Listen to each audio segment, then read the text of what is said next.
La Procura di Treviso ha aperto un fascicolo senza indagati né ipotesi di reato. Il pubblico ministero a Nortica ha disposto l'autopsia sui corpi dei due fratelli Rosita e Mauro dal corso trovati in auto nel fiume di fronte al ristorante Danea Silea.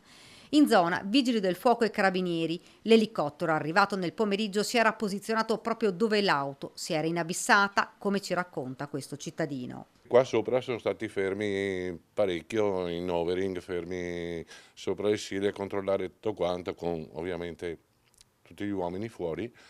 Da quel momento, spostato l'elicottero, saranno arrivati 6-7 camionette dei pompieri, i carabinieri hanno bloccato la strada ed è arrivato l'autogru. Poi le operazioni di recupero, i corpi dei due fratelli trovati all'interno dell'abitacolo, a guidare sicuramente la donna, unica ad avere la patente.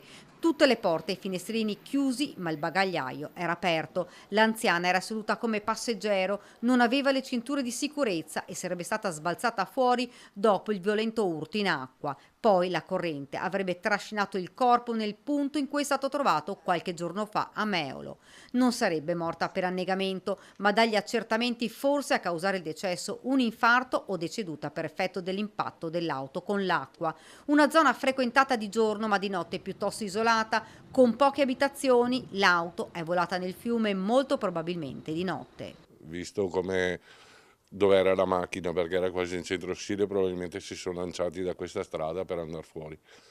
Ma uno non ci fa mai caso, perché la gente che è qua, oppure i ragazzi che frequentano il bar, tante volte vengono qua dietro a girarsi con la macchina, quindi uno non ci fa caso.